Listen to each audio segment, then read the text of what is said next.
ఓ యువకుడి కత్తిపోటు తోడేలుని అందమైన ఆడపిల్లగా ఎలా మార్చేసింది? ఇంతకీ ఆ అమ్మాయి తోడేలు రూపంలో ఎందుకుంది? దానికి కారణం శాపమా, ఇంకేదన్నానా? తన రహస్యం బయటపడితే ఏం జరుగుతోంది?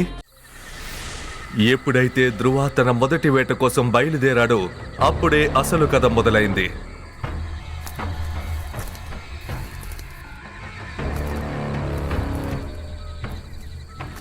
ధ్రువ తోడేల్ని చూసిన వెంటనే దానిపై దాడి చేయబోయాడు.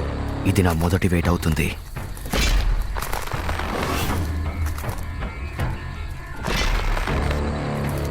అరే పిచ్చోడా, ఆగు!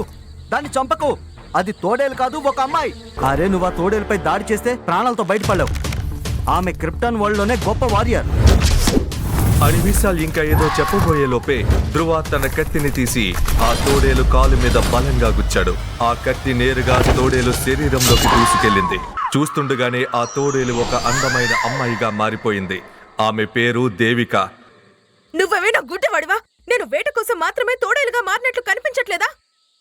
నన్ను క్షమించండి, నేను తోడేలనుకున్నాను.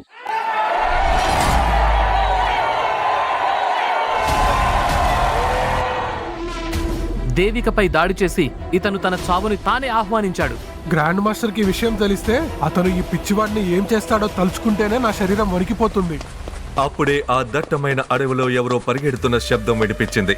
దాంతో అందరి చూపు ఆ శబ్దం వస్తున్న వైపుకి మళ్ళింది. బాహుబలి లాంటి శరీరం ఉన్న ఒక 25 ఏళ్ల యువకుడు. అతను బలంగా వేసే ప్రతి అడుక్కి నేల అదిరి పడుతోంది. ప్రపంచంలోని శక్తులన్నీ అతనిలో ఉన్నట్టు అనిపించింది. శక్తిని మించిన గర్వం అతని కళ్ళల్లో కనిపిస్తోంది. దేవిక దగ్గరకు చేరుకున్న గ్రాండ్ మాస్టర్ గంభీరమైన స్వరంతో, ఏమైంది దేవిక? ఏదైనా సమస్య ఉందా? నాకు కొంచెం గాయమైంది అంతే. కానీ దాని అర్థం దాన్ని నువ్వు అవకాశంగా తీసుకుంటావని మాత్రం కాదు. దేవిక డార్లింగ్, ఎందుకు కోపడుతున్నావు? నువ్వు గాయపడితే నిన్ను దేవాశ్రమానికి తీసుకెళ్ళా? ముందు నువ్వు నన్ను డార్లింగ్ అని పిలవడం మానే. నా అంతట నేను వెళ్ళగలను.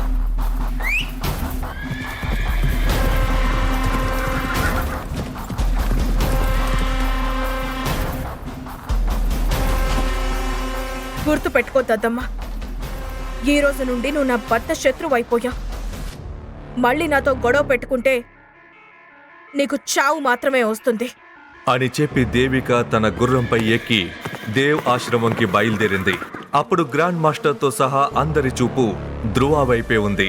ధ్రువకి అసలు తను ఏం చేయాలో అర్థం కావడం లేదు. అప్పుడు గ్రాండ్ మాస్టర్,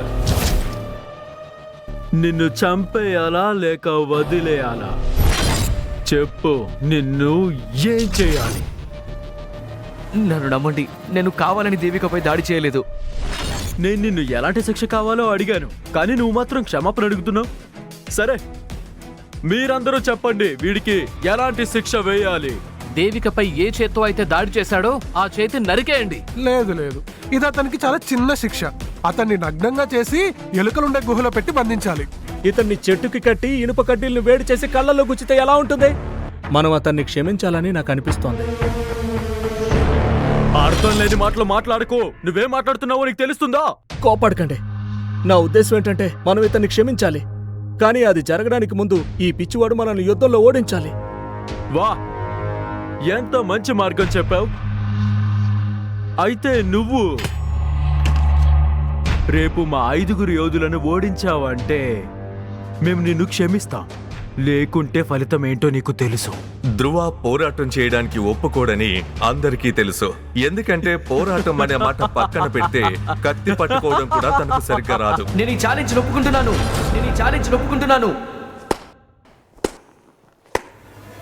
సరే, అయితే రేపు సాయంత్రం దేవాశ్రమంలో ప్రాక్టీస్ ఏరియాలో నీ పోటీ ఉంటుంది.